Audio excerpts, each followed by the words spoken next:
It's nice to see some of the familiar faces that I know from June and from last year. And I hope that you have had a good and productive, constructive weeks since we saw last time. Today, we will be focusing on World Water Week, and I hope this session will prepare you for an interesting week with sessions, mingles, discussions, and new learnings. And I have some guest speakers with me today from SIWI and from World Water Week. I'll introduce them to you shortly. For those of you who have not joined the program live before, my name is Gabriela Suhoschi and I'm the host. And as always, we have Cecile Pilon-Hugh with us to do the technical parts, and she is taking care of everything to make sure it runs smoothly. If it doesn't, please let us know in the chat, and we'll make sure that, we try to arrange for it to work better in case the sound is lagging or anything like that. Speaking of the chat, if you have any questions to our presenters of the day, please write them in the chat box, and we'll take all the questions after the presentation.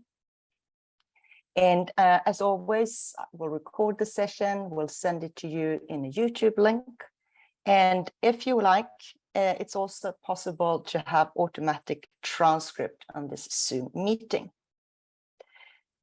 Just a quick reminder that to participate in World Water Week, you need to be registered, and we're going to speak about that a little bit later. And also for the journalists, they must register, and Andreas will speak about that also later in the sessions. I would now like to introduce to you our two guest speakers of the day, Andreas Karlsson, Director for Communications at SIWI, and Gabriela Suhoschi, Director, World Water Week and Prizes at SIWI. Welcome to the two of you to the Communications Initiative. Thank you very much. Thank you. First of all, I'd like to start with you, Gabriela. Can you tell us, or what can you tell us about this year's theme, Seeing the Unseen, the Value of Water? Thank you, Jarl. Welcome, everyone. I'm glad to be part of this session and looking forward to seeing you at World Water Week this year.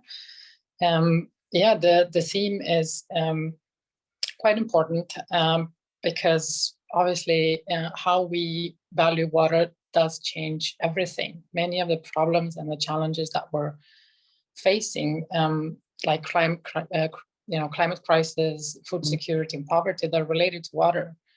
And many of these problems come from us actually not valuing water, not treasuring water. So in order for us to find sustainable solutions and make wiser decisions, we have to understand the real value of water. With this theme, the seen water, we all see pictures of it, oceans and rivers and lakes. But we don't disclose and talk about the unseen water, the underground water, the atmospheric water, the water that is included in the goods and services and transport. So that's why we wanted to highlight these issues with this theme.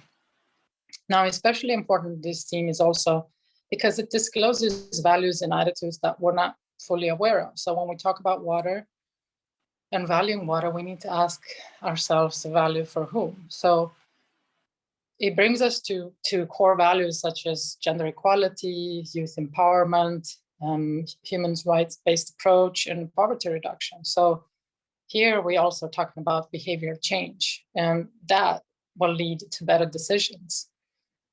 And of course, when we talk about valuing water, we have chosen to view it from three different perspectives, as these are very closely interlinked: the financial and economic perspective, the relation between people and development, but also environment and changing climate change. Right. So that's also how it goes to structure the program. Right. Let me just ask, these three different perspectives that you just mentioned, value of water for people and development, the financial and economic value of water, and the value of water for nature and climate. Will they be explored on different days, and how does that work? Yeah, that's a very good question. So we have chosen to structure the program, the World Water Week program, the online program and on-site program, aligned with these three themes. If I can ask Cecile to actually show graphics to help me better visualize how. So we start the World Water Week online on Tuesday, next Tuesday, 23rd. And each day has been dedicated to one of these specific topics. As you can see, Tuesday has one topic, Wednesday has one other subtopic, and Thursday has the other subtopic. Sorry, I can't see Cecile's screen here. She's sharing. She's sharing. Okay, great. Well, similarly, yeah, thank you, Cecile. And similarly, as we move to World Water Week on site, the Sunday will be a day for local meetings. So it'll be meetings and sessions in Stockholm, not they won't be streamed streamed online. But as we move over to Monday, the themes are reflected for the on-site days. So Monday is dedicated to a topic, Tuesday is dedicated to a topic, and Wednesday is dedicated to one of these topics. And on Thursday, we will focus on next steps. What could next steps look like? And what do we take away with us forward from World Water Week? Right, thank you very much. As Gabriela just mentioned, World Water Week starts with a couple of days online, August 23rd to 25th, and then we continue on site in Stockholm, August 28th until September 1st. But Andreas, everything can be seen online, right? You don't have to go to Stockholm to participate. You don't have to, no, but you're more than welcome to come if you have the possibility to do that, of course. But no, you're absolutely right. We do want to make World Water Week available for everyone, regardless of where you are in the world. And I know that many of you will not have the possibility to travel to Stockholm and participate. And for that reason, if you are registered, if you are within the conference platform, you will be able to see all the sessions there also. Right. And you just mentioned the conference platform. For those of you who participated on at World Water Week last year, some of you might still have the app. Is it the same app? Can they just use the same app, or do we need a new app? How does it work? I think to avoid any confusions, please use the sort of new links that you receive. As you register, you do receive information and links to the conference platform as it is. There is also a mobile app that can be used to access the program, etc. Available for both Apple and Android devices. And it's possible to still register, is it not? Yeah, it is. Yes.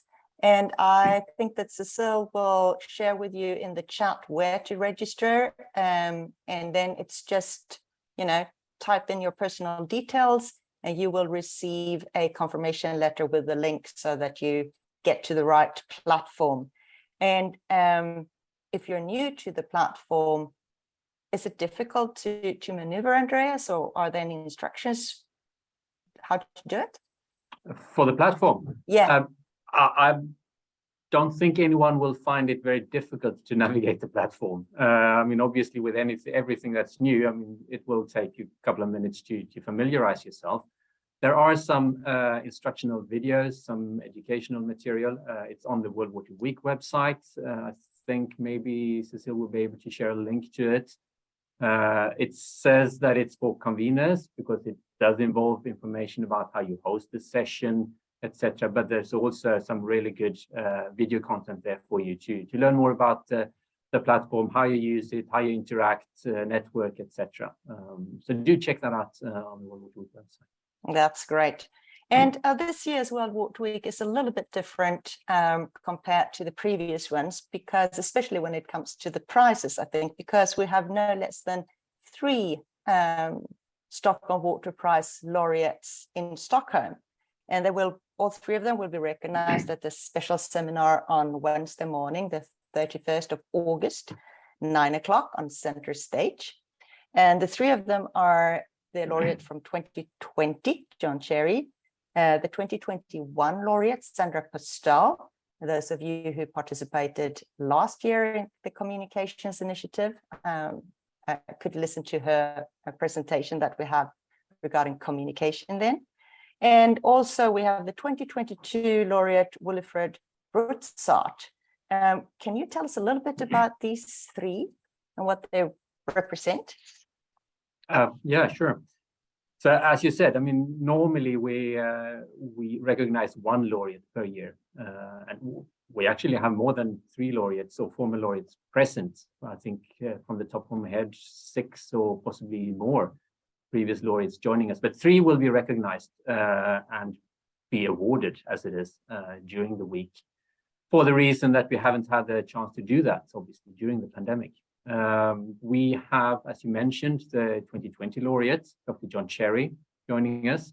He's a fascinating man. He's a groundwater expert, very outspoken. For those of you who are journalists, I'm sure you will find his very sort of outspoken way of talking about the water crisis in the world, etc. I think you will find that very interesting. That's precisely what he does. I mean, he says that we have a global water crisis, and the state of the groundwater, which is his speciality, may be much worse than we think, for the reason that, well, Gabriela was touching on it initially, for the reason that we don't see the groundwater. It's physically invisible to us. It's under the ground. And according to John Cherry, even water experts, if they're not specialized in groundwater, tend to forget about the importance of groundwater. You will see when you explore the program that there are quite a few links to groundwater, and Dr. John Cherry is, I mean, he is one of the absolute world experts on the topic. Last year, so 2021, the laureate was Sandra Postal. She is a communicator. That's how she describes herself, and that's also why she was awarded. She was one of the first to sort of bring up the topic of a global water crisis and make people aware of it. In its citation, the nominating committee last year said precisely that she is, it's to a large extent thanks to Sandra Postal, that we are now, and by we I mean the general public, the decision makers, etc., that we are aware of how severe the threat to our water resources are. Also very good person to interview if that's what you're after, but at least listen into whenever you see her in the program. She's also a very outspoken and fascinating person. This year's laureate, Professor Wilfred Brutzart. He's from Belgian origin, but he has lived and worked in the United States for many years, connected with Cornell University for 50 years, I think. He has passed 80. So he's like the grand old man of evaporation studies, I believe. And evaporation is another form of unseen water, of course. And it's a form that is notoriously difficult to study. What he has done is construct theories or models, rather, for how to estimate evaporation. And his models are essentially very simple, and they are extremely accurate. I spoke to another expert the other day, and he said that in the 70s, and today they are still the most accurate models we have, and they have a huge impact on how we understand climate change and our abilities to model future effects of climate change. So you should definitely also look at, I mean, being the most recent laureate, a lot will of course circle around him. But 3 very, very interesting laureates present and being recognized during the World War II. Great, that sounds very interesting indeed. And then, Gabriela, we have more prizes. We also have the Stockholm Junior Water Prize of 2022 that will be announced on Tuesday, the 30th at 5:30 Stockholm time. What's so special about this prize, you think?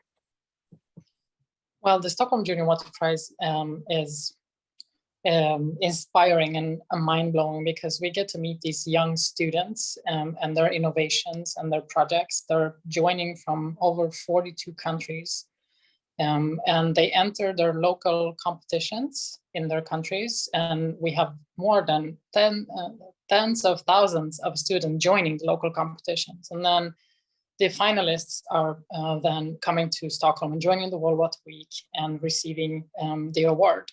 So on Tuesday, we'll have around 30 countries in Stockholm, and 12 or 15 of them will join online, as they didn't have the possibility to get to Stockholm this year. And seeing their projects, walking around the poster room, interviewing them, listening to them, talking about their discoveries, it's just, I would want to use the word absolutely amazing. It's contagious and mind-blowing what they can achieve at that age. So that's really something that's exciting, and it's filled with joy that evening, the ceremony. Right, it sounds highly inspirational, I say. And staying with the program, we have quite a few sessions and seminars. How many sessions and seminars are there? Well, we're hosting a few days online and a few days on site. So it's really one conference in a hybrid format offering about 300 sessions. So we have talk show type sessions. So it's like a morning sofa. It's organized by conveners. So that's going to be really exciting. You have the sessions and seminars. Seminars are more scientific sessions organized by SIWI. And together with our scientific program committee, they help us design the theme and the thematic scope every year. And then they create 8 seminars where we're deep diving into the topics of the theme. So that's interesting. And also have SIWI Corner. This is where SIWI will have backstage interviews and guest speakers. And we wrap up the days where we actually allow for reflections and analysis of the topics of the day, sessions of the day. And there are some social events in the evening. As you mentioned, you have the Stockholm Water Prize seminar, but then you have the Stockholm Junior Water Prize ceremony in the evening. So yeah, around 300 sessions. And here we're looking for a really, really good interaction between online and on site, because remember, what happens on site can be followed online. Yes, right. So don't forget that. And also we have center stage. What happens there? There's the opening, closing, what else? Yeah, center stage is where we want to bring together these collective moments for everyone joining World Water Week. So you have the opening plenary, the closing session of World Water Week, where we wrap up and conclude and look forward. What concrete actions do we need to take? And the prize ceremonies that we've mentioned earlier in the seminars will be on there. We have the accelerators sessions, which is the communication accelerator, but also the leadership of business. And CV Corner, as I mentioned earlier before, we have some keynote interviews, backstage interviews. So that will be exciting to, we'll talk to a few of the speakers backstage, those featuring in the opening, and we'll get a closer look at them and more personal. Right, thank you very much. I know that you're extremely busy these days, Gabriela. Thank you very much for joining us. But just before you go, what are your expectations for the week? Well, so many expectations, but let me start with the format. So it is the first time that we're hosting the World Water Week, both online and on site. So this hybrid format is new. And what we are really, really expecting is to have that interaction between online and on site, so that we can bring diversity and impact input from around the world to both formats. That's really all that matters, is that we have that lively exchange.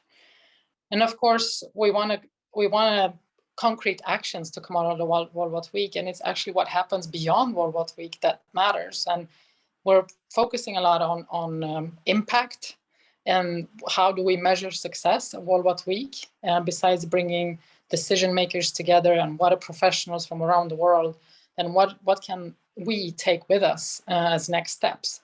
And here we have junior rapporteurs, for instance, monitoring every session. And this year they'll be working with asking difficult questions. So actually, walking the walk, not just doing the talk, and coming forward with concrete actions. And that's from every session. So every single session, every single meeting should have the potential of creating change. So that's what we're looking for, actions and change forward. Thank you. Thank you so much for joining us. Is there any questions for Gabriela before we go? Yes, we have one question here from Anne Grunfos. How many people are registered to attend the World Water Week? It's still a few days to go, but do we have any figures on that? Yeah, so right now we have about 3,400 in total. That's great. Yes, that's awesome. Thank you. If we don't, Andreas will stay on. So if there are any more questions popping up, we still have Andreas to ask. But thank you, Gabriela, for joining us. And all the best. Yeah, thank you. I'll see you at World Water Week, everyone. See you at World Water Week. Bye. Bye. So, Andreas, you promised to stay on a little bit longer. And Absolutely. Just tell us a little bit, are there any topics, any trending topics that we mustn't miss during the week? I think Gabriela touched on it to a large extent. I mean, we have the themes, as you saw earlier, and many sessions follow those themes. So that's definitely something to look out for. And I think also the overarching theme, and Gabriela explained it in a bit more detail, the unseen water, and I mentioned groundwater in relation to one of the laureates, and also evaporation being another form of invisible water. I think we are now moving beyond realizing and recognizing the fact that there is a water crisis and that we must do something. We've been saying that for many years now. When I look in the program, I see us moving to a large extent towards actually finding the solutions. And that relates to what Gabriela mentioned as one of her expectations, or hopes at least, for the week, that we are now trying to take the next step, if you will. Basically finding the solutions to the water crisis, and with it, trying to find ways to tackle the climate crisis, of course, and other challenges as well. I mean, we must remember that, I know that you have touched on this in the various workshops that you have been doing, the connection between water and not just one or two of the SDGs, so the Sustainable Development Goals, but all of them, basically. So water is connected with so many other development issues, and that we are starting to understand, and now it's time to take the next step. And I see that in many of the sessions being a theme. All right, thank you. We mentioned registration already. What about journalists and media? Where should they turn to if they want media accreditation? We have some journalists on the program here. Yeah.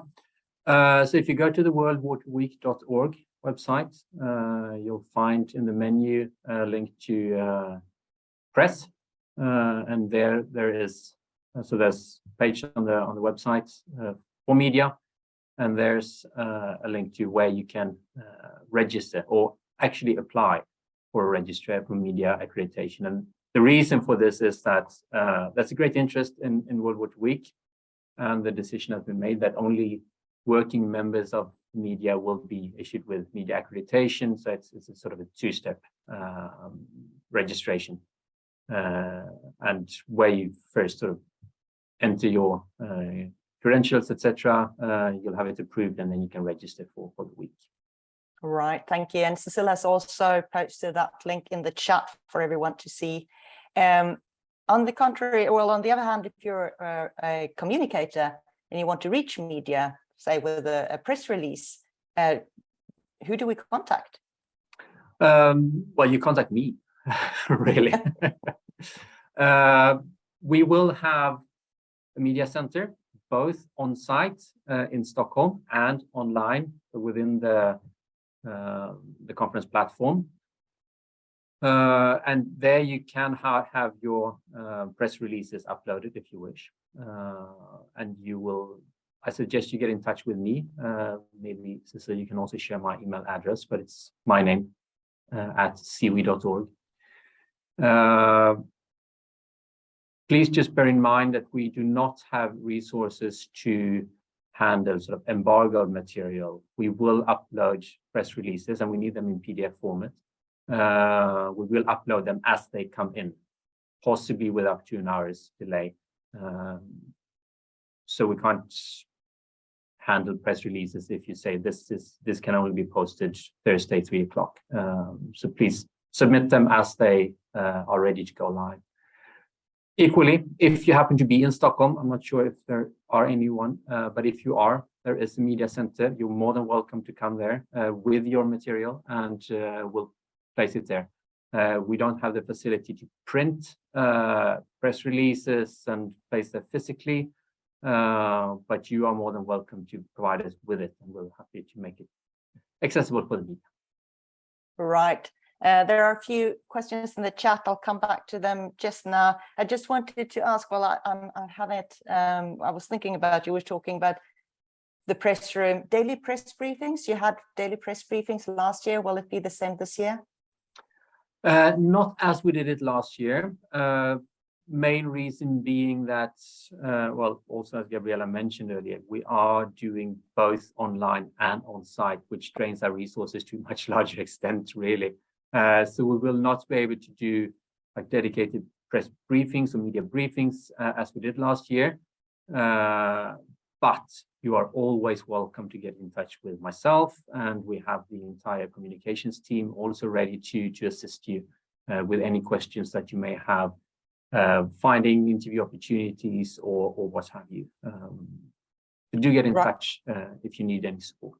Yeah, and that goes for if anyone wants to interview any of the laureates as well, or absolutely. Any of the there is a limited winners. number of interview spots available for the laureates, particularly for this year's laureate. He is, as I mentioned, he is in his 80s now. On the Wednesday, which is sort of the main day for him, there's a long seminar in the morning. There's the banquet with the Swedish king in the evening, and so he has signaled that he will be happy to do interviews, but not that many and not very long interviews. It could be something to bear in mind. But yes, no, they are absolutely available, and do get in touch with me for that. Right. And then we have a question from Susanna Löf, IHE Delft. Can the attendees list be filtered to show only those with press accreditation? Yes. So I do get questions on a daily basis now if we can share the list of attending media. We cannot. That's for legal reasons. We're not allowed to share that sort of information. We fall under EU regulations for that. In the platform, every participant is that they are present. If they have registered in the platform, they appear there, and they have a media tag if they are media participants. It is possible in your privacy settings, and this is also a requirement. So there is a possibility for all participants to make yourself available or not available in the conference platform. So if media participants have made themselves available, you will be able to find them there, and you will be able to contact them there. So you should filter on media in the app. Right. The platform. Yeah. Thank you. Marissa Mar says, last year there was a very interesting material called The 6 Ways Why It's Difficult to Speak About Water. Is this the year?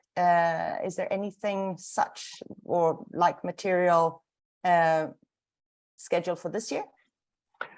We have lots of fascinating material scheduled for the week. We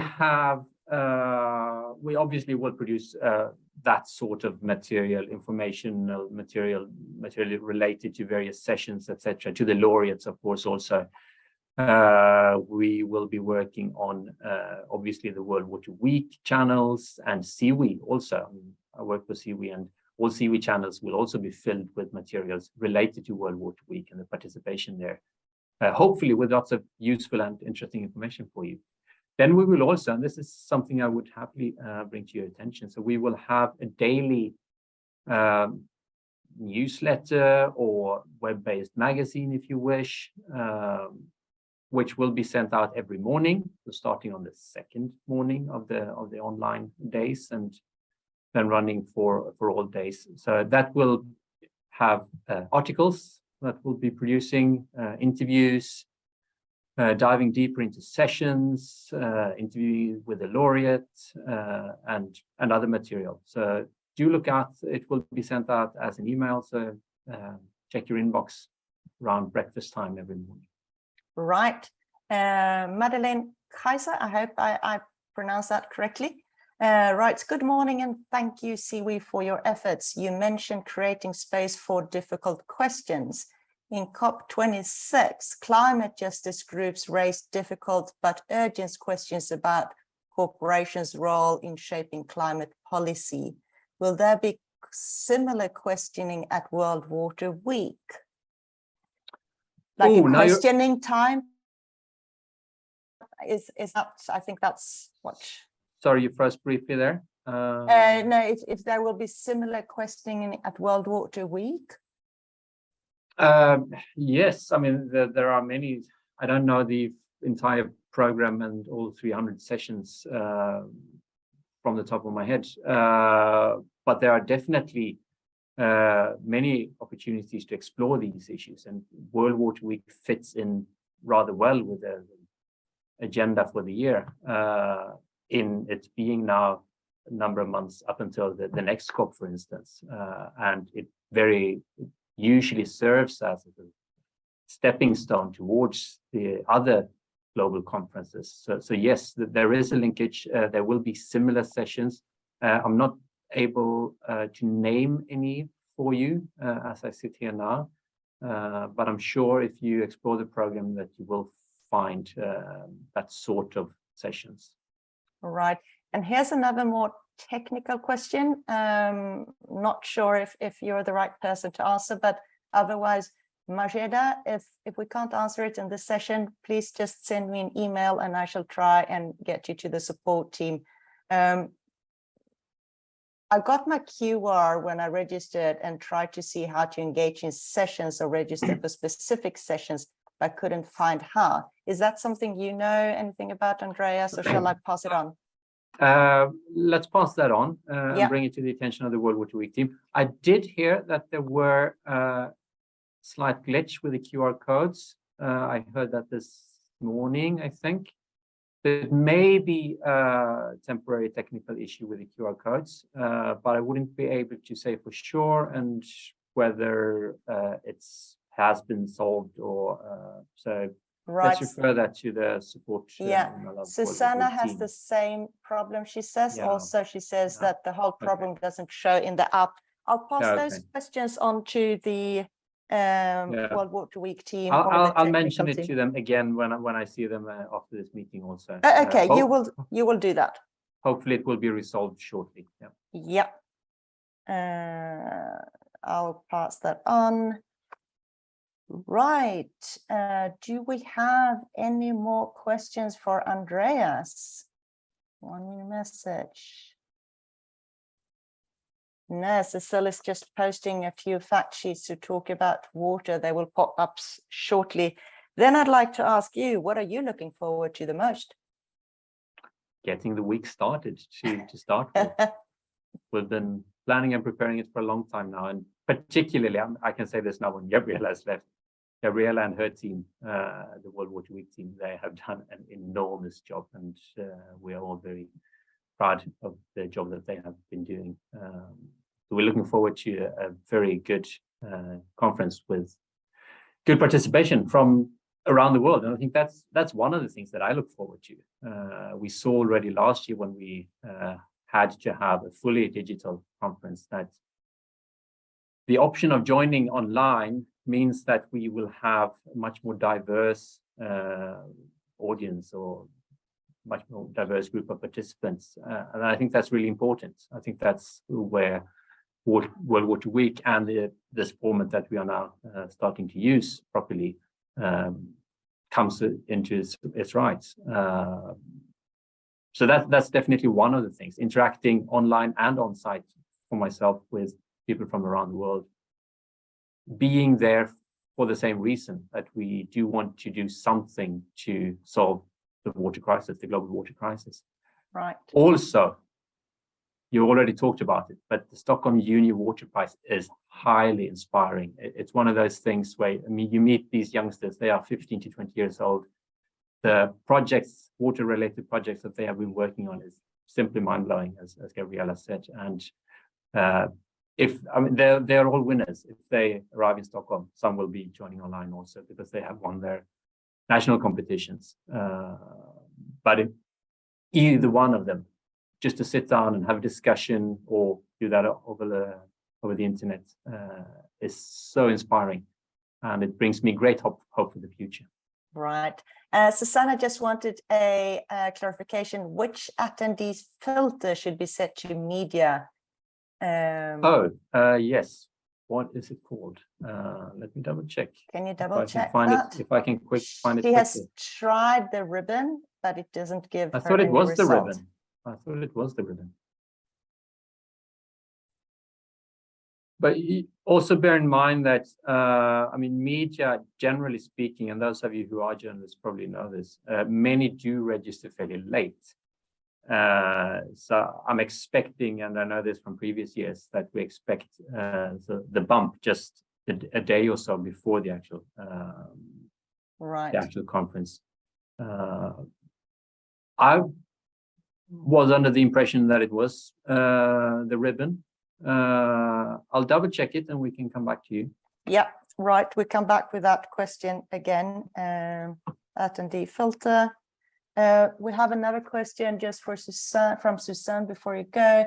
Can I attend World Water Week and stay after to search some reports with the Swedish King? I don't quite, but can I stay afterwards? Can I attend and then search for reports? I think the question is, can I watch it also after World Water Week? Will it be like on YouTube?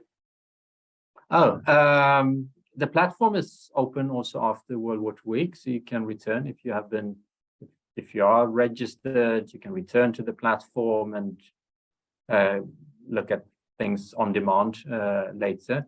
Some material will eventually be released on other platforms, if it's YouTube or Vimeo, I can't remember now.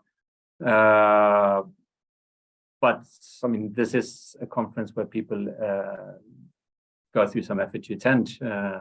So we do want to keep a lot of content exclusive for that reason. Right. But for a few months, if I remember it correctly, the platform will still be open and you will be able to return to it and watch sessions that you weren't able to watch, or if you want to rewatch to find material or information. Right. Thank you very much.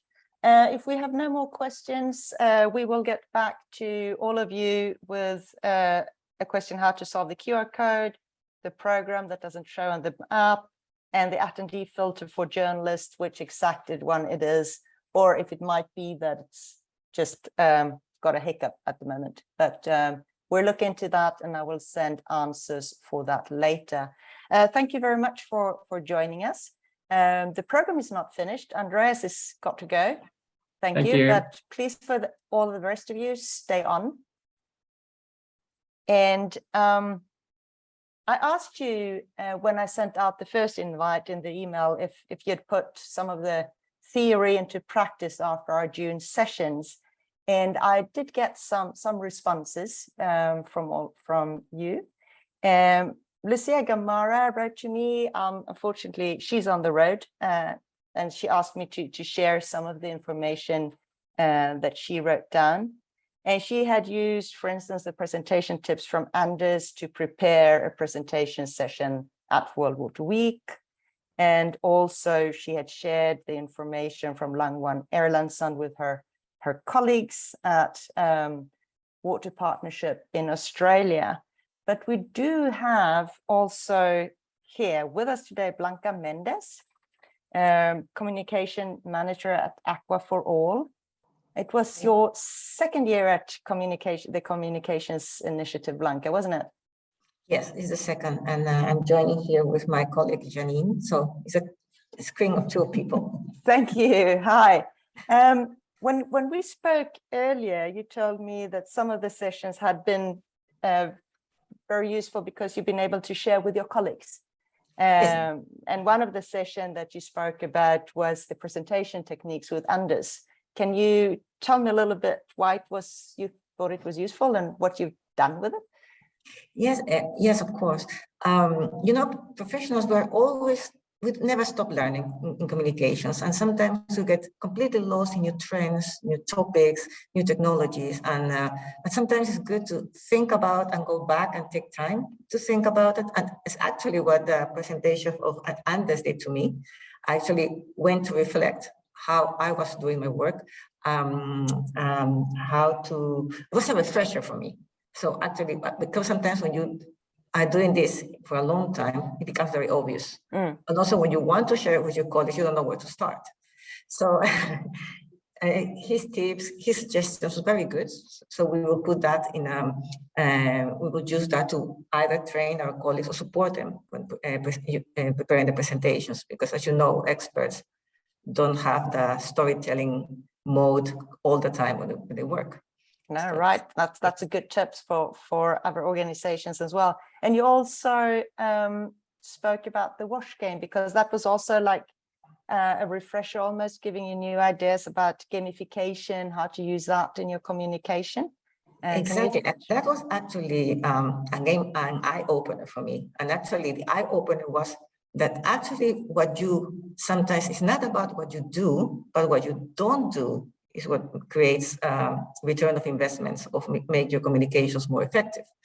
Because after listening at Viva con Agua, yes, Viva con Agua's challenges and successes and struggles, we realized in the team that actually think about virtual reality gamification for us as company, as foundation, will not work. So instead of deciding to spend money and to use resources for that, we decided not to do it. So the tip is sometimes it's not something you have to do, but think from the other side and a little bit out of the box what you shouldn't be doing. And that's also a lesson for you. So that I found it very, very valuable. And I really appreciate that they were, very open about the struggles and everything. Yeah, right. Thank you. And just before I let the next participant in, just want to ask, what communications projects are you working on at the moment? Do you have anything that you would like to share with us? Yeah, we are having a huge project. Actually, we are trying to revamp our website again. We launched it in 2020 in February, but now Aqua has started.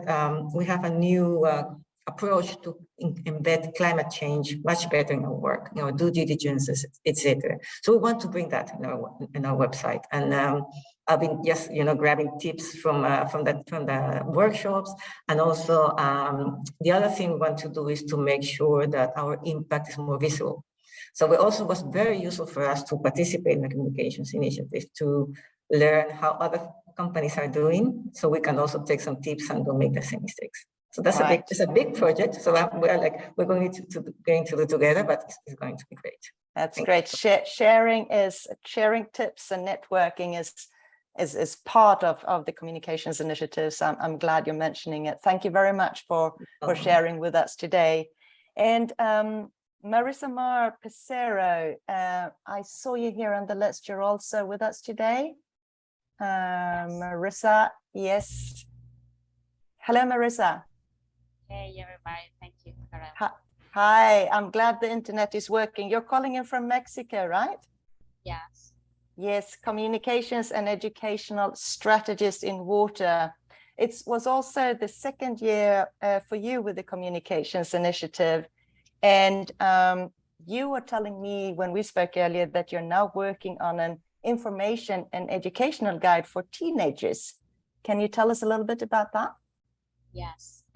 Well, I took some notes so I don't miss something. And well, first of all, we think that communication happens very fast and it may create engagement, but formal education is a way to provide more detailed and proper information in a watershed scale, and also it helps us to best practices, to be more practical.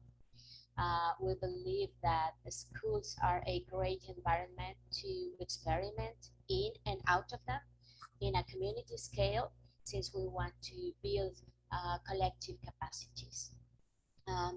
Our guide will be written in a more informal and simple language, it will have two sections. The first one is informational, and the other will include the methodology of projects. Those projects were already designed by students, teachers, and experts through a workshop that we already had with them. And we decided to use this methodology in this part because I was evaluator in the first phase of the National Water Prize, and I realized the need of to strengthen the project's design phase. So this is some why we decided how to do that. Well, and in this manner, we believe that they can have information for a better understanding about the characteristics of the basin and all the aspects that we need to see. And it's a way they can participate to create change within their communities without losing the vision of the larger scale of the basin. The guide will be only digital, and it will be distributed and implemented with the educational structure of the 5 states of the river basin. Sorry, your sound was a little bit poor there at the end. It will be distributed how? Yeah, through the structures of the educational structure of the 5 states. Right. And we also spoke a little bit about the water situation in the River Bravo Basin. And from a communication and information perspective, are there any lessons that we can learn from this particular situation? Well, a lot of lessons. Before, I think the scope of responsibilities of the main water authorities were not quite understood by the general public. And now the whole situation has helped people to be more aware about water management, decision making, and the information they use for that. And I think now everybody knows where the water comes from and how it is distributed. And it is evident that the audiences have become more critical and even more participative. Secondly, we have seen that the local water utility has been doing a great job through press conferences, media interviews, visit to the main dam. They combined it with social media, and also they were informing specific goals on consumption, everyday goals of consumption, and the way these goals were met by population. We also saw the urgent need of good explanations and well-timed explanation. They had to be simpler, they had to be clearer. We had to know about causes, or people needed to know about the causes of the crisis, actors' responsibilities. And I think there was a late reaction of the federal government, and until they recently signed a public agreement to announce public investment. Right. We have a problem of governability here. Right. Thank you. I'm just going to ask one last question, and I want all of you basically that you can use your chat window and share your thoughts with us on this question. Because Marissa, when we spoke, you said like, well, the water knowledge is there, but we need to reach new audiences. And I totally agree. We need to broaden and get out of the water sector. We need to reach new audiences, broader audiences with the knowledge that we have. what is your best tips of how to reach new audiences or a broader audience? And if any of you listening in, taking part of the program, just chat about in the window, the chat window there, how do we reach new audiences with our water information and water knowledge?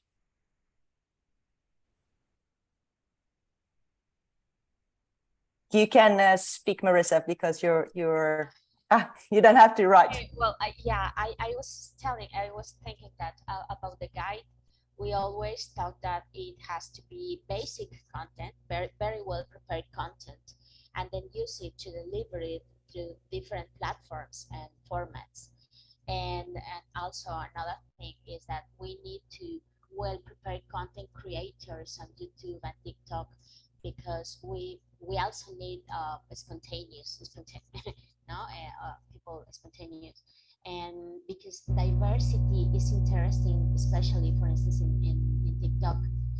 We see a great range of people there, and academical YouTube channels are very important nowadays.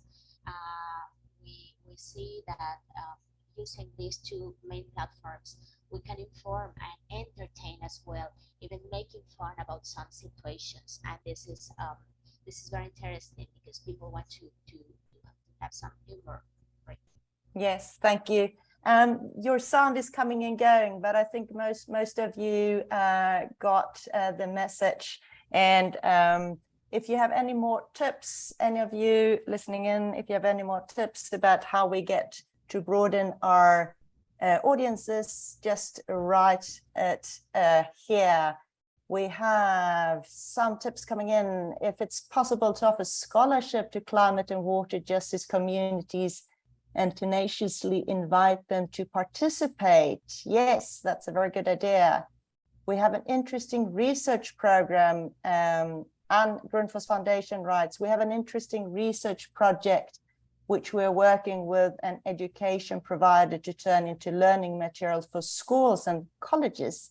It's called the STEM subjects. That's an acronym I'm not familiar with, but Namrata says people like facts, so sharing factual data in simpler language, we reach out to majorities.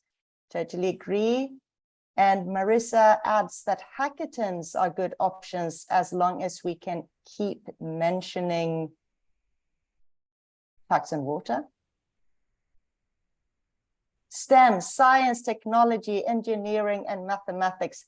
Thank you, Anne. There's so many acronyms flying about, I sometimes get confused. So basically, Anne then says that Grundfos has an interesting research project which we are working with an education provider to turn into learning materials for schools and colleges with science, technology, engineering, and mathematics subjects. Very good. Keep on writing if you have any more ideas. We are going to wrap up. I would like to remind all of you about the accelerators and the communications initiative. We have 3 specific programs on World Water Week for the Communication Accelerator and the Communications Initiative, and they will be broadcast on Center Stage. August 24th at 11 o'clock, your Stockholm time, we are going to discuss how to create better representation on issues such as water policy and water justice. That program is called Who Gets to Be Heard in the Debate. The following day at 10 o'clock Stockholm time, we will be talking about science communication and how to communicate complex issues to the public. It's a subject that is a little bit known, well, it's known to the participant in this program. I can still highly recommend it because there are new insights and learnings from the panelists that we're going to discuss. And then live in Stockholm and broadcast online, August 31st at 2 p.m. Stockholm time. We're going to talk about how do we build resilience against misinformation. For those of you who took part in the June 8 show, or the episode, you will meet a familiar face in terms of Martina Klimes, and she will be discussing this issue with Kimina Skipstead, Executive Director for the Grundfos Foundation, and James Ogutu-Wash, Technical Advisor at Practical Action.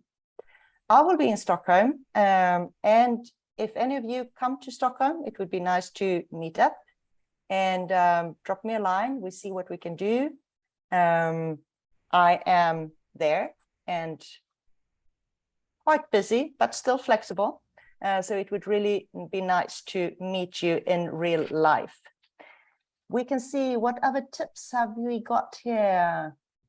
The Game Changer Challenge to be launched at WWW World Water Week aims to reach a new audience. Thank you very much, Susanne Löw from IHE.